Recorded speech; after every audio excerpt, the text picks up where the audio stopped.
Week 1, welcome back to Coach's Corner, new season, familiar face. Andrew Pollocky, 6th season as Arcadia head coach. You are getting old, my friend. Getting up there, man. 6 seasons. It goes by fast. Great to have you back in Coach's Corner. Great to have football back. We are heading into it's week 1, but it is the second week of the football season for you guys, coming off a big 64-0 win over LaSalle. Before we get into the X's and O's of the game, before the game, a very nice tribute by Coach D and you guys to the Ziska family. Just talk a little bit about what that meant to you guys, the program, and the Ziskas overall. It was just a nice opportunity for us to give back and put a little positive spin on a horrible tragedy for a family that has contributed so much to our program over the years. John was a EPC president for a couple of years, and both kids played quarterback and gave a lot to the program. So, you know, that family is going through something I couldn't even imagine, and just to take a moment out and just to give them a pat on the back from our program. I don't know if it's going to make them feel any better, but it made us feel better, and hopefully they got to just soak in, you know, everybody that their two boys touched over their careers here at Arcadia High School. So I felt, you know, overall it went well. We were happy with it. I hope they were happy with it. It was a good thing. It was great to see the Ziska family out there, former players, and Coach D did a great job. He did. That was tough. I had to give him a big hug afterward. I know he coached both of those kids. It was probably a real emotional moment for him to have to sit there and stand up there and talk about them. And he did a really nice job. I know he poured his heart into that one, so I was proud of him. Great job by Coach D. And then a really classy touch too, the first play of the game. Talk us through that and how you kind of worked that out with LaSalle, who was very classy with that whole thing. Yeah, actually our principal, Dr. Forsey, came up to me, and he's a USC guy, and they had done something similar for a kicker of theirs that had passed away. And the first extra point they went without a kicker, so he ran the idea by me and was like, you know, you're going to have to start 1st and 15. And I said, well, I can go to ask the LaSalle guys if they'll decline the penalty. And so I emailed their coach, and he was a really good guy, and agreed to decline the penalty. They're just a classy group over there. It was a tough night for them. We'll get to that in a second. But you know, everything that they did, come over to our sidelines for that ceremony, they're a class act. LaSalle was very classy. So you guys started the game, first play, no quarterback in the backfield, paying tribute to JD and Brian, flag on the play, and then LaSalle declined it. You start the game 1st and 10. So that was just a lot of respect for LaSalle, what they did. They came over for the ceremony. They did that. A lot of respect for LaSalle, so we appreciate all of them and their support in that. As for the game, 64-0, just a big win for you guys. Your thoughts coming out of that game and how you guys played, and obviously a big win. Yeah, we got off to a frustrating start. I felt going in pretty good about it, just looking at them on film and watching us for a while practice. I thought the talent disparity was pretty wide, but we had 3 touchdowns called back early in that first quarter, and it was. I've never seen that before. All 3 were Rolanda's touchdowns too, and all 3 came back. It was frustrating. It was frustrating. Just some of the stuff, you know, you look back at the film and you scratch your head, but some of the things are just us being undisciplined and stupid, and it's just frustrating to watch some of that stuff. So we all came together and talked for a second, and once we got settled in, the second quarter rolled around. We got going a little bit, and it was a bad night for them and a good night for us. And I was happy. Ended up being happy with a lot of the things I saw out there. We tackled really well. Our kids played hard. We scored 50 points in a quarter. I had never seen. Have you ever done anything close to that? Never done that before. I'd seen 50 and a half on the quarter before, so that was interesting. Interesting little side bit there. You know, we had some kids. It was fun. They had some fun. They made some plays. We got it rolling. We weren't able to get our kicker cleared before the game. It's transfer paperwork, so we had to go for 2 every play, every touchdown. So we worked our 2-point conversion a little bit. That was fun. I don't know. It was when you're rolling like that. You know, there's no stress, obviously. So it was just a fun environment, I thought, and you know, our kids had a lot of fun with it. And they played hard. They played well. Hopefully they build a little confidence going into this next one. That was a question probably a lot of the fans had when you see you guys, you brought up you went for 2 after every touchdown and you're scoring a lot. So 50-0, coach, what are you doing going for 2? They wouldn't let me go for 3. Do you tell LaSalle, like, hey, we don't have a kicker, man, I'm sorry, we got to go for 2? Or how does that happen? I talked to him before the game. I said, hey, well, if we get up and we go for 2, it's not because I'm trying to stick it to you. We just don't have the ability to kick an extra point. Gotcha. But we didn't find it. I thought leading up to the game that we were going to be able to get him cleared and get him through, and we did not. So it was right before game time. So Frankie Contreras ended up handling our kickoff duties, and I had never seen him kick off prior to the game, not in practice, not one time, but never attempted a kickoff in the locker room before the game. I was like, raise your hand if you can kick. You're going to kick off today. So why not have Frankie try the extra points as well? Because he's the holder. Got you. Okay. Because he's the holder. So, and we had never worked another holder, and it was just, it's just a lot easier just to go for 2 and not worry about it. Maybe in the second half, I guess I could have done something, but at that point, my mind was elsewhere. I wasn't worried about it. So new season, great first win, 64-0. New quarterback for you guys. Max did great things. He's graduated on to bigger and better. Dylan comes in now, 289 yards, 11 of 16, 2 touchdowns. That's just the first half. What did you think of your new quarterback? He played pretty well. He had that one terrible throw that he would probably like to have back. That he ran the guy down, though. I got to give him that. He showed me some wheels. Absolutely. He went and caught that guy, or at least slowed him down until the cavalry arrived. So that, other than that play, though, he played a pretty clean football game. He had 3 drops out of that 11 for 16. So 14 out of 16. One to the other team, only 1 ball. Probably that should have hit the ground. Wow. That's a pretty good football game, and all in 1 half of play. So he, he's one of those kids that has the it factor. When the lights come on, he's pretty cool back there. He made some plays with his feet. He ran a nice 2-minute drill at the end of the half.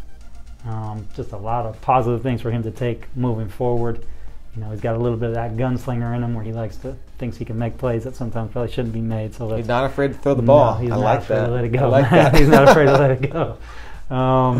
So hopefully we can just limit the turnovers. But yeah, we're pretty excited about what he's going to be able to do this year. Another guy on your team that everyone knows about that has the it factor, we talked about him briefly, Rolandus Whitener, who had 3 called back and then still got 2 more. Yeah. I mean, that was impressive. Only 1 half of work. Yeah, it was I don't know why anybody punts us the ball. Every time the ball doesn't go out of bounds, I'm like, oh, this is going to be interesting. Every time he touches it, he can make magic happen. He's exciting. He's exciting to watch play for sure, especially in space. So if other coaches, you guys are watching this, punt the ball out of bounds. You've been a little bit of help. Yeah, you've been warned. So how do you get him involved? Now everybody knows about him. He's not a hidden secret. Maybe 2 years ago, people were like, oh, it kind of take you by surprise, but everyone knows him now. How do you game plan to get him touches with everyone knowing that he's going to get touches? We have to force feed him. And we have to be a little bit creative with how we move him around in the formation. Line him up at running back and hand him the ball. Put him in the slot, move him around with motion. Put him on the outside. Do some different things just to try to get him free. And this year, with the talent that we have at wide receiver, it's kind of tough to key on one guy. We got a few other receivers that can go. We got a couple of running backs that we're excited about. We're a quarterback, decent up front. It's a pretty talented group, pretty talented collection on offense. So I think all of that is kind of working in his favor this year. I think he's poised to have another big season. Who are some of those guys that we may not know of yet, but by the end of the season you think will grab some headlines? Our running back, DeMarco Moore, is we think is pretty special. He didn't get to play last year. Had some disciplinary problems. He had to sit the whole entire season out. So he was kind of chomping at the bit to get back out there. He had himself a couple of touchdowns. I think he can do some things for us. He's pretty good. We have some other receivers out there. Frankie Contreras, who kicked for us during that game too. That's probably one of our better all-around football players. He's Johnny Be Good. He can go back there, punt. He can throw whatever we ask of him. He can do it. We have Ahmad Lipscomb, Jabari Kendall, Dylan Wright. We got a lot of different receivers that we can throw at you on any given night that are capable of making plays. So for it'd be nice if you could just double Rolandis and take him away, but I don't think that teams are going to have the luxury of being able to do that and zeroing everybody else up. It's going to be interesting to kind of see from week to week what teams try to do to slow all those guys down. And so that Lance doesn't come at us both. The defense with the shutout. Yeah. I mean, that is impressive. I mean, a shutout in a high school football game is not easy to do. No, especially at the end when you're playing them all, and those guys came in and they played pretty well too. So a lot of guys showed up defensively. We had some, our defensive player of the game this week was little Torrey Broomfield. He had a heck of a game, 7 tackles, 2 tackles for loss, took an interception back for a touchdown. We had some young guys step up and play well. Eugene Corletto was playing inside linebacker, had a sack and a half. We have a lot of bodies out that were rotating in during that game, and a lot of them looked pretty good and pretty active. Obviously some things that we can clean up. We're going to see a different caliber of opponent this week, but a lot to be excited about as the season moves forward. Absolutely. Playing football this Friday at Cathedral. Another tough schedule. We talked about the tough schedule last year. Cathedral and Hart, we got them again this year.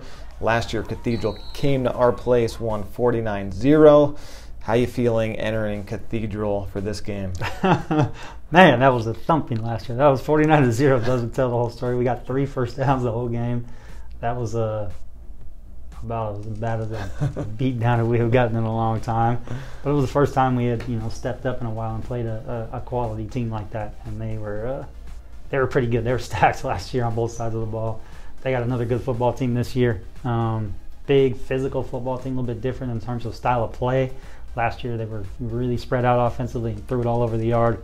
This year it's a little bit more condensed. They got a couple of running backs that are pretty talented. They still have some talent out there at receiver and quarterback, but I think the focus of the offense for them is a little bit more run pass option, that type of stuff. So, a little bit different animal for us this year. Same problem though. That's a very big, talented football team.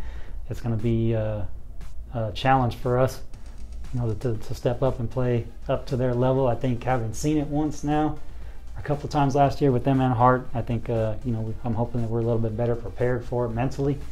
I think, I'm happy with the game plan that we have going into it. I think our team mentally is in a good place. They're pretty confident right now. I think, we got a lot of talent on our side, so I think we'll be able to match up pretty well for the most part. So I'm kind of excited to see, what our kids come out and do in this case this time. It's a different year, different game, different venue. We were undefeated on the road last year. That was a Road Warriors. We get to hang our hat on that one and try to keep that streak alive, 6 in a row. So hopefully we can go over there and put on a show. How big of a win would that be?